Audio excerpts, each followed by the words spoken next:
Hey YouTube, it's Mizuki back with another video, and in today's video, I decided to make yet another video about the best Bankai in a Bleach game for farming. Well, previously, on my previous video, I did a Reaper 2 video where I talked about the best farming Bankai in Reaper 2. Now I decided to switch it up to Project Mugetsu, since the idea seems pretty informing to most of you, and it's actually fun. It's a fun topic to discuss, and now there's many Bankais out there that are very good for farming. Senbon Zakura, Toshiro's Bankai, like, call me crazy, but I don't remember it, bro. Yada yada yada. But this one stands out of all of them, and I don't know, I just like it the most.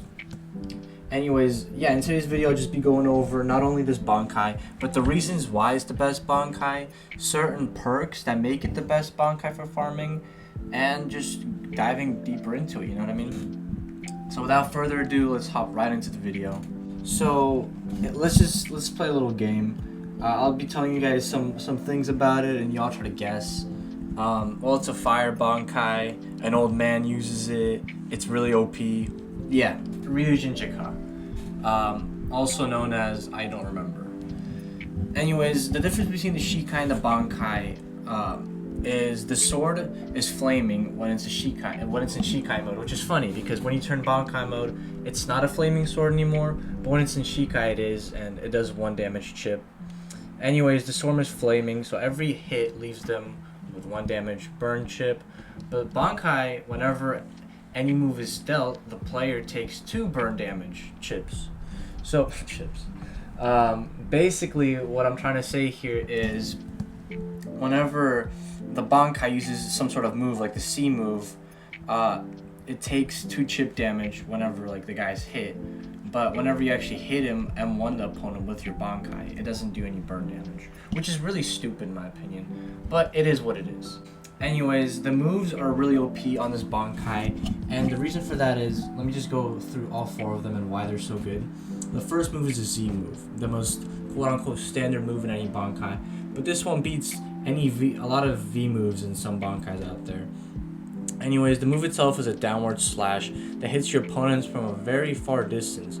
So if you aim it right, you can get a handful of NPCs at once, which is very convenient. And not only does it do a lot of damage, but I believe it also tosses the NPCs away and leaves them with chip damage. It's really good. Now the second move of the Bankai is an X move, obviously.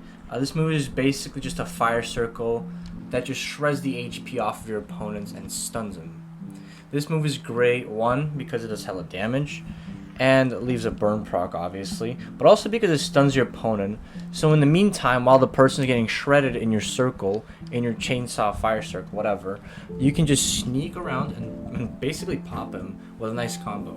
It's obviously also long range, so anyone in the circle gets torn up. It's definitely the better move in the Bankai. So the circle has a really large radius, meaning that the surrounding people, players, and NPCs, if they get stuck in it, they get shredded. Now, the third move is a C move, and what it does is it spawns charged skeletons, right? Fire skeletons, which 1, do hella damage, of course. 2, they stun your opponent for a very long time.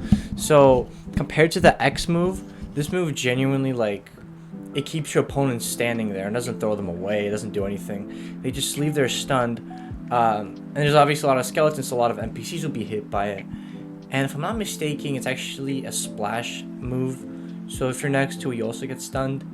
Anyways, this is just a great move for stunning NPCs and just, you know what I mean. It also leaves a burn proc, as do all the other moves. Anyways, so while your opponent's laying on the ground, since the effect of the move, you can take your time and get over to him and begin a crazy combo. The only downside of this move, though, is they take a bit to actually crawl out of the ground, like the skeletons themselves. But once they're out, it's lights out for your opponent and of the NPCs in this case. And right as you thought the Bankai couldn't get any better, the fourth and final move, the V move, which is by far the most OP one in my opinion. This move is broken because it does 3 times as much damage as the fire skeletons, even though the fire skeletons are literally the most OP move in the Bankai aside from this. But it also increases your speed as you fly around, spilling fire out of your sword. It's really a sight to see, and it has a large radius. The move itself leaves massive chip and stuns your opponents, of course. The radius of the move itself is very large, if I didn't say that already. This one is primarily the best for NPC farming and 1v1s because it's basically unblockable and has a very wide range compared to some of the other OP moves in this Bankai.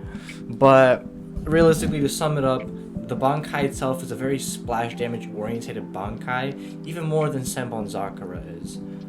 To sum it up, the Bankai itself is a very splash damage oriented Bankai.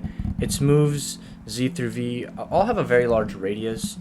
V being the most OP move as it increases your speed as you slash through your opponents, leaving them with, obviously, chip burn. Y'all, this is the reason why Region Chika is, in my opinion, the best Bankai in the game. Now, y'all could go ahead and try to argue that, but I've listed my reasons for it.